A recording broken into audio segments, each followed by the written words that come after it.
Ito daw ay sensor na kayang mag-detect ng abono sa lupa agad-agad. What? Pero subukan natin yan dito sa palayan na to. So hindi natin alam kung nag-abono ngayon o hindi. Pero dahil meron tayong NPK sensor na kayang mag-detect daw ng abono, so subukan natin yan. So ngayon, okay lang naman siguro na itusok ito kahit matubig. Hindi naman siguro ito grounded. Saglit lang. Okay. So ito na. Dahan-dahan lang, hanap tayo ng magandang pwesto. Iyon, isagad natin para mas maganda yung kanyang reading. So yan po. So ito yung pinakang board nya. At ito ang power supply nya. So malaki yung ating power supply ngayon. So ngayon, ito po ay konektado sa Bluetooth. So yung nababasa noon, ipupunta dito. So ito naman ang mag-send ng data sa ating Bluetooth. So meron tayong cellphone sa Android, meron tayong application nito. So kunin muna natin. So ito po yung ating application. So nandun yung ating sensor. So naka Bluetooth po ito, kaya okay lang kahit malayuan. Una, buksan muna natin yung application natin, itong soil tester. Ayan. Sunod, i-connect muna natin sa Bluetooth. Okay, NPK, click natin. Napindot na ba? Yun.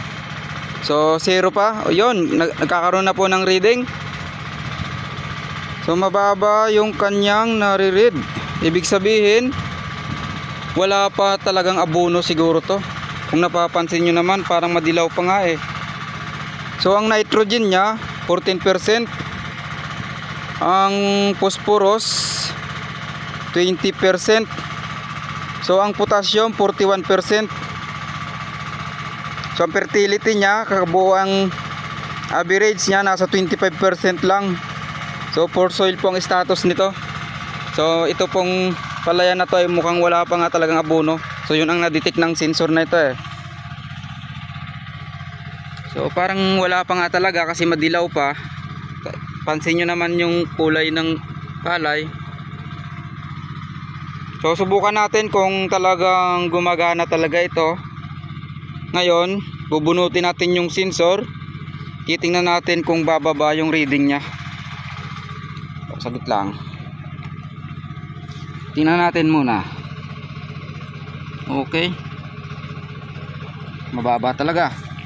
So ngayon bubunutin natin. Yeah. Harap natin sa ating application kung magbabago yung kanyang. So yun, bumaba nga. So nag 0 na po kasi nabunot na po yung sensor eh. So okay naman, gumagana naman siya.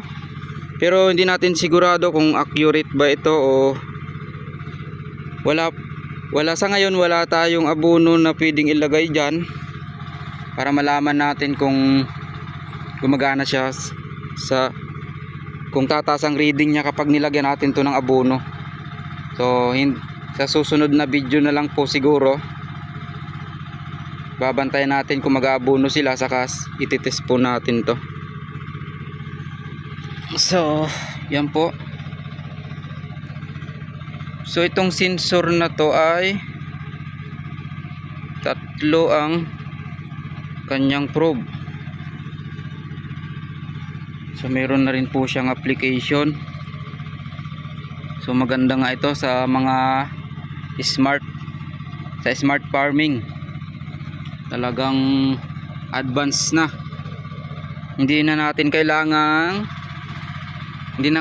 hulaan kung may abono o wala. Meron na tayong digital sensor.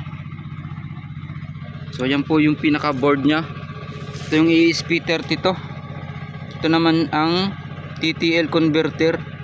So nandito nakakonect yung ating NPK sensor.